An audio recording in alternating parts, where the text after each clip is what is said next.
Fear is the greatest enemy of us as black people. It is not the white man. It is not the troubling times that we are in. It is fear. Fear of white people. And fear of the troubling times that we are in. That is an enemy to our advancement today. According to the dictionary, fear is a feeling of alarm or disquiet caused by the expectation of danger, pain, disaster, or the like. It is terror or dread, apprehension. What's up, YouTube family? Welcome back to my space. This is Evans Trayola. Guys, on today's video, we want to talk about black fear. And guys, to speak to us today is Louis Farrakhan. Before we tackle today's topic, you know very well that Louis Farrakhan is one figure who's very instrumental for black liberation in America and all over the world. You know, Louis Farrakhan has always endeavored to ensure that the black folk is respected, that the black folk are treated as equals. You know, that there must be an end to racism and all these prejudices against the black folk. So in this specific video, he emphasizes that one of the things that make black people lag behind is the black fear. And he believes that has been the biggest block, you know, towards the success of the black folk. Louis Farrakhan has spoken extensively on the topic of fear among black men, particularly in relation to systemic oppression, self-determination, and empowerment. He often frames fear as a psychological and spiritual barrier that prevents black men from rising to their full potential. So guys, I wanted to watch this video as Louis Farrakhan explains this phenomena. Once the video is done, we will get back and do a critical analysis about the same. Let's watch this, guys. But I want to encourage you in my words to you today to not let your hearts be troubled over what you see and hear going on, because there is a greater power that has all of this calculated to the most minute detail. We are all fulfilling what is written. Now, beloved brothers and sisters, and you in our listening audience, fear is the greatest enemy of us as black people. It is not the white man. It is not the troubling times that we are in. It is fear. Fear of white people. And fear of the troubling times that we are in. That is an enemy to our advancement today. According to the dictionary, fear is a feeling of alarm or disquiet caused by the expectation of danger, pain, disaster, or the like. It is terror or dread, apprehension.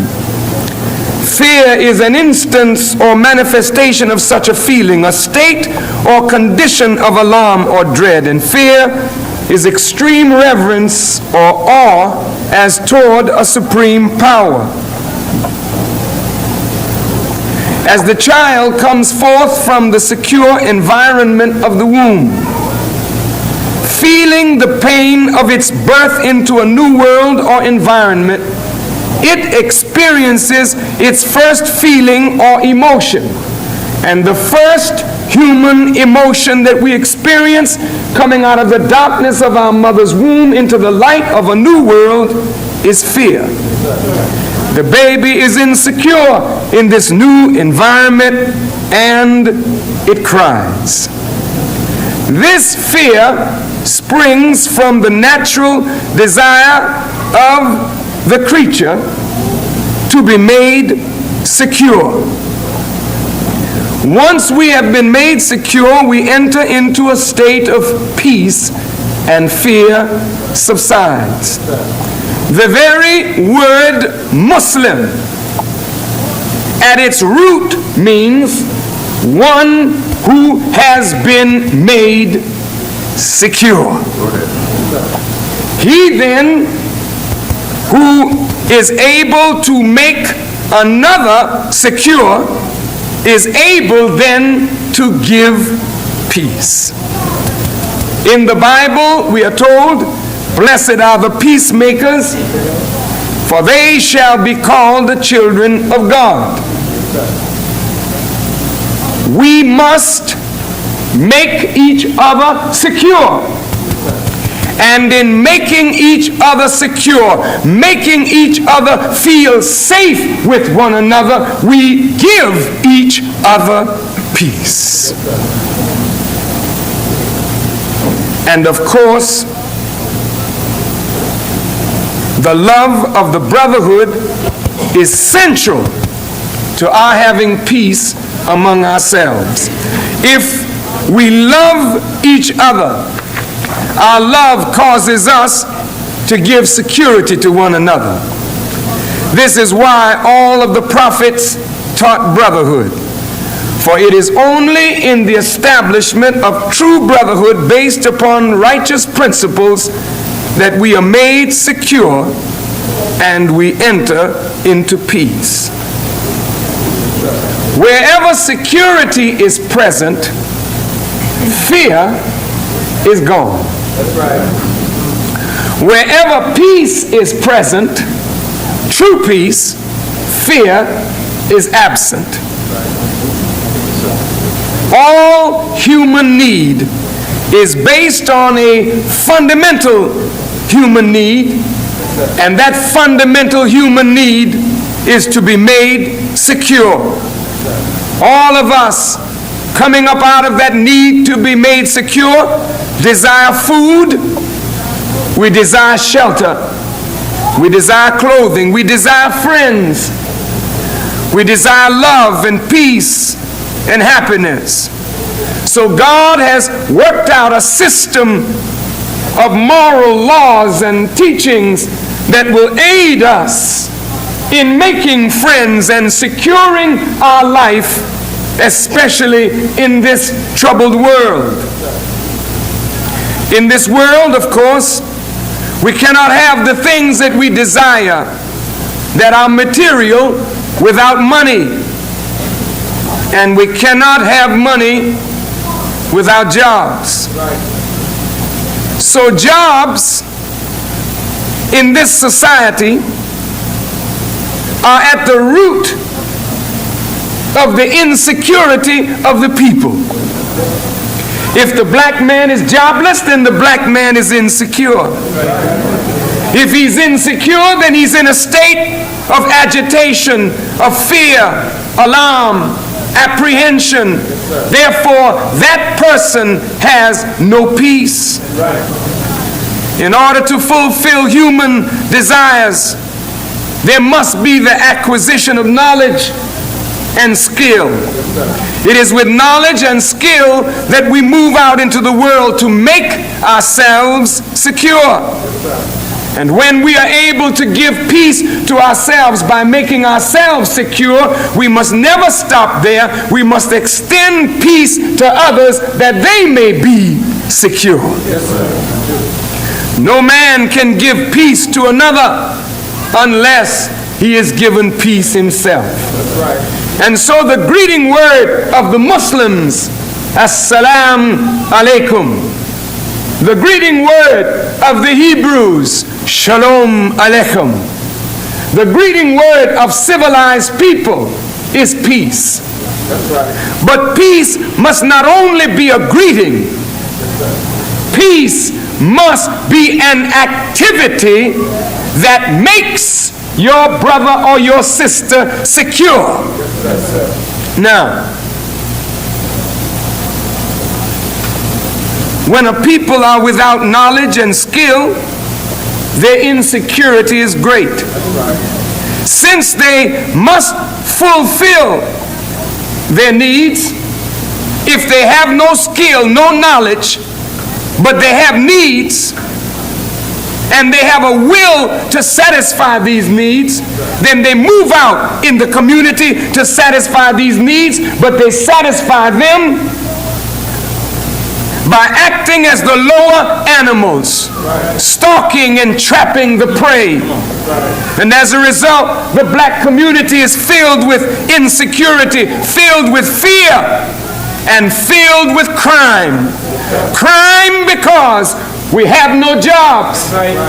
Crime because we have not the knowledge and the skill to produce the job. Crime because nobody cares. Nobody cares about the black man's insecurity, the black man's fear, the black man's lack of peace. So how can America make peace abroad and will not create the mechanism for peace at home? And how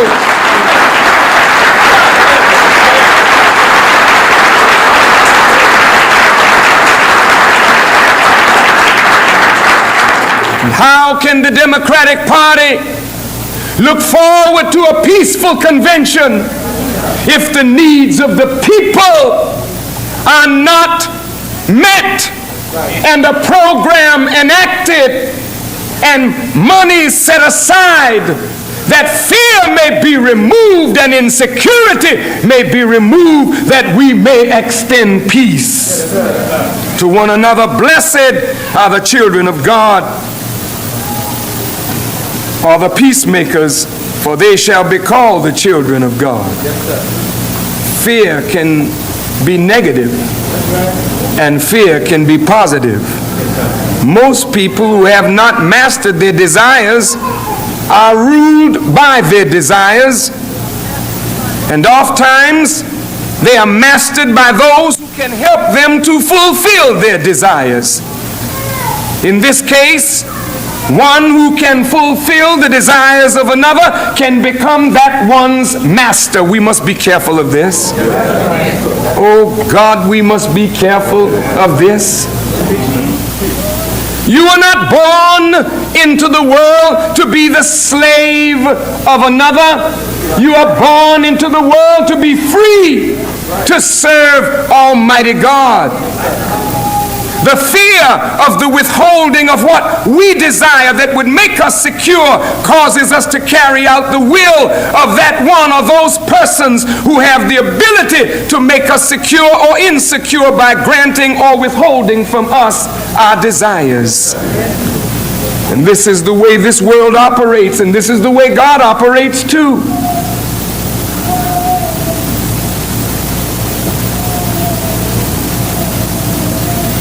But when one will master you by granting or withholding your desires, forcing you to do their will, whether that will is good or evil, this is the beginning of slavery. The fear of losing what we desire, which could damage our security, will cause us to react. If the one who makes us secure is threatened and is in danger, then we react to the one who makes us secure being threatened. Children react if the mother's attacked. Slaves react if the master is attacked.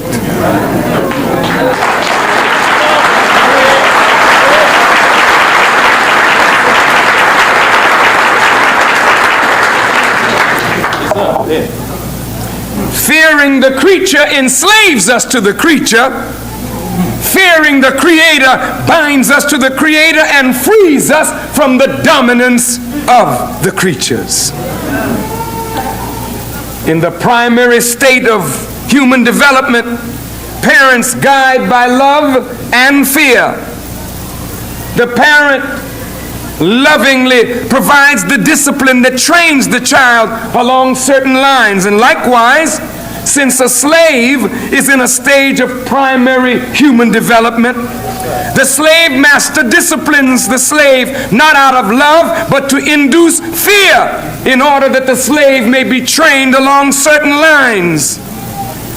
He makes the slave to understand that as long as you please your master, you personally will remain secure. The you here is a singular you.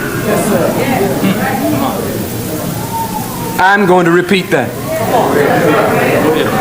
As long as you please your master, you personally will remain secure. No slave master encourages the brotherhood of the slaves. No slave master wants to see the slaves getting along well with one another. Good morning, fellow slaves. How do you do, fellow slaves?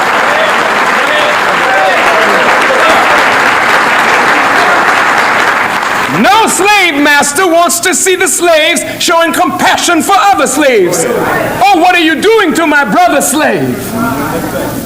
You shut your mouth. When your brother is being attacked, thank God that it's not you. And go on and mind your business, because you personally will remain secure with your master as long as you mind your business when your master strikes out after one of the slaves. The master knows that if the slave ever develops brotherhood, the slaves would find security in that brotherhood, and they would lose their fear and overthrow their master.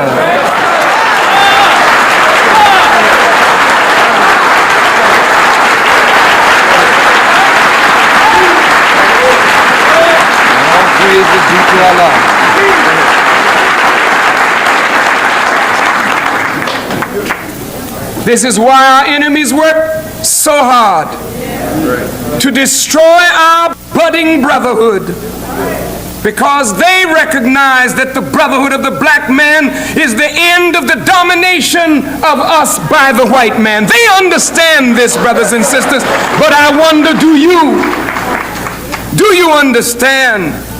The Caucasians who rule and dominate our lives have always taken certain classes of us and set us aside to train us to obey their will.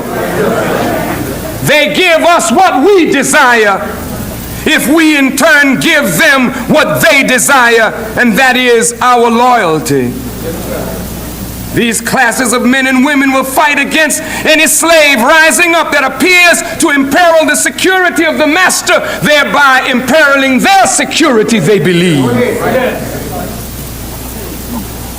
In truth, our black intelligentsia, our black professional class in the past has been the trained tool that has been used to whip the masses in line and to destroy any true leadership coming from the masses of the people.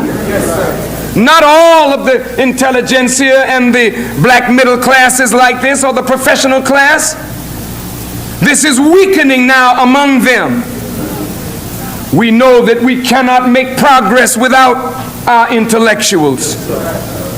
We cannot become a successful people without our black professionals.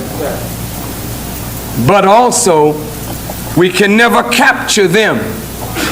And in truth, we must capture them.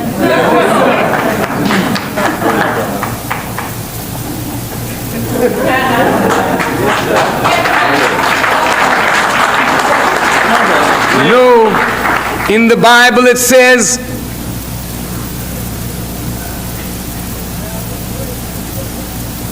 shall the prey be taken from the mighty? Shall the lawful captive be delivered? We are like a prey in the hands of a mighty people.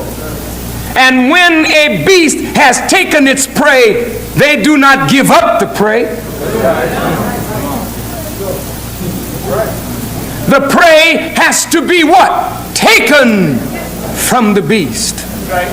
So God answers in the scripture, no, the prey shall be taken from the mighty, and the lawful captive shall be delivered. Some of us sell ourselves into captivity lawfully. We are supposed to be a free people, but we sell ourselves right back to the slave master, lawfully doing their will and their bidding. We must capture our intellectuals and our black professionals. Take them from the mighty. to make them help the masses. But we can never capture them to help the masses unless we are able to make them secure. Two things have to happen. You see, our black intellectuals who are basically our leaders, our black professionals who are basically our leaders, our black middle class who are basically our leaders, they are sold to that system that has oppressed and destroyed us as a people. I understand that. Two things have to happen if we're going to capture them. Number one, we have to develop the economic wherewithal to hire our intellectuals and give them the same or similar lifestyle that they are used to until we can reorder their priorities and fill them with the love of their people.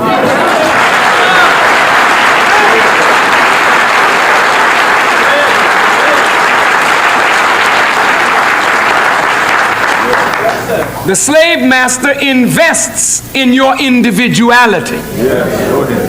You must not think as a collective people. You must think as an individual.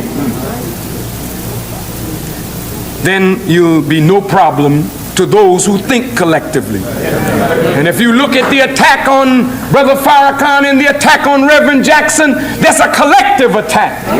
Because people who are our enemies, they don't think individually. Where we're concerned, they think collectively and they act collectively.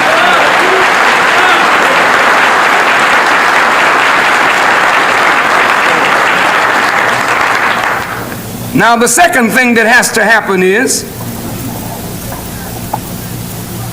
the slave master must be struck in such manner that his security is threatened, his peace is taken, his fear heightened, so that he is unable to give security to himself, much less to the black professionals and the black middle class. Then the black middle class and the black professionals will begin moving back toward their people. Both things are happening now at the same time. In the Bible and the Holy Quran, Moses had the problem of trying to free Israel from Pharaoh's wicked domination. Now, the slaves were enamored with Pharaoh's wealth, and as long as Pharaoh could offer the slave the promise of wealth, the slave was secure in Pharaoh. Moses prayed to Jehovah, according to the teachings of the Holy Quran, to destroy the wealth of Pharaoh, because Moses knew that as long as Pharaoh could hold out a promise to the slave would never leave Pharaoh and chart an independent course. And as long as America can hold out the promise of wealth to you and me, we will never strike out for independence. We will always want to be dependent, even though the classes may be able to make it in that arrangement. The masses continue to suffer. Family Louis Farrakhan is just one of the best black figures, in our lifetime, because he's tackled the topic, of black empowerment, like for so many years. During his prime days, he used to have different lectures in different states just to ensure that black folks are empowered. He has always been against racism and all these prejudices against the black folk. And in this specific video, he tries to explain why black folks are not able, to reach their full potential. And he says the problem is the black man's fear. Fear is the greatest enemy of black people. These are the words of Louis Farrakhan. It's not the white man. It's not the troubling times that we are in. It's fear. Fear of white people and the fear of the troubling times that we are in. He says that sometimes we put on the fear because of the racism we go through, the discrimination. At times, once you go through these prejudices, time and again, you develop fear in yourself. And that is one of the barriers that we have gotten towards us reaching our full potential. He also explains that the fear of white people, the The white folk has always made himself feel superior to the black folk. Some of us are afraid of these white folks because of the analogy that they sold to us. Look at the Bible. There's always a white Jesus. Look at the days of slavery. They used Christianity to pitch in ideas that were false just to ensure that we fear them. The black man has always been constantly in fear of this white figure, when he remembers what his forefathers went through. Slavery, colonialism, imperialism later. Look at racism now, it is just so deep, man. And Louis Farrakhan proceeds to say, fear is an enemy to our advancement today. The biggest enemy to the advancement of the black folk has always been fear. Fear would be the end of us. The end of fear also would be a breaking stone, to us achieving what we actually thought that we cannot achieve in our lifetime. He proceeds to say, the black community is filled with fear. It is filled with insecurity and crime. And the most reason as to why there is a lot of crime, amongst the black communities or amongst the black folk is number one, we have no jobs. The white supremacist has made it so hard for the white folk to get equal opportunities as the white folk. So there's a lot of crimes in the black neighborhoods, Number two is because we lack the knowledge and the skill to produce the job. When you look at the school systems in the US, when you look at the opportunities black folks are given as compared to those of the white folk, when it comes to schooling, when you look at the syllabus, the black ones are suppressed in a way. So many a times we have no jobs because we actually lack the knowledge and the skill to produce the job also. Where does this knowledge come from? From schools. Black folks are not getting equal opportunities. Number three, nobody cares about the black man's insecurity, the black man's fear, and the black man lack peace. Nobody cares. They do not care if we lack peace. They do not care of our insecurity. They do not care of our fears. How can then America make peace abroad and will not create the mechanisms for peace at home? Many a times America ensures that there is peace abroad. When there is any fights, even in Africa, you'll see America give out a statement, how they are concerned and how they are probing and saying that should be an end to the fight, before they come in, and how can America, make peace abroad and cannot create the mechanisms for peace at home? How can the Democratic Party look forward to a peaceful convention if the needs of the people are not met and a program enacted and money set aside that fear may be removed and insecurity may be removed and we may extend peace to one another? This is in regards to the black communities. Why does the American government doesn't set funds, to tackle insecurity, to remove the fear, that black folks have? Then here are some other key factors that I noticed in regards to this specific topic by Louis Farrakhan. Number one is that fear as a tool of oppression. He argues that centuries of slavery, Jim Crow laws, and systemic racism instilled fear in black men, making them hesitant to challenge authority or seek true independence. We have a lot of trauma in us. We are afraid. What if we go back, to the days of the Jim Crow laws, centuries of slavery? This has instilled a lot of fear amongst black men. And this is why black men are still afraid of the whites, specifically the white supremacists. They are so afraid of them. Number two is the fear of responsibility. Farrakhan has suggested that some black men fear leadership and the responsibility that comes with improving their communities. He encourages them to embrace their roles as protectors and providers. Number three is the religious and spiritual perspective, where he often cites scripture saying that true faith in God eliminates fear. He urges black men to rely on divine guidance rather than being intimidated by societal forces. You know, the bigger force is actually up in the skies, which is God. So if you're religious, you know, if you believe in God, then now you're slowly saying goodbye to fear. You know, because once you're faithful and you know the roots, you know, of your spirituality, you won't be afraid of another human being. The only person you can be afraid of out of respect is your creator, God. Number 4 is the economic and political independence. He stresses that overcoming fear is necessary for achieving economic self-sufficiency and political empowerment. He has long promoted black entrepreneurship and community investment. Number 5 is overcoming the internalized inferiority. Farrakhan has spoken about how black men must overcome the psychological chains of self-doubt and recognize the inherent greatness. Guys, thank you so much for tuning to watch this video. Kindly do consider subscribing to my channel for amazing works in regards to our history as a black folk and in regards to the empowerment of the black folk. We endeavor to unify the black folks, you know, in Africa and in diaspora, from the US to South in South Africa.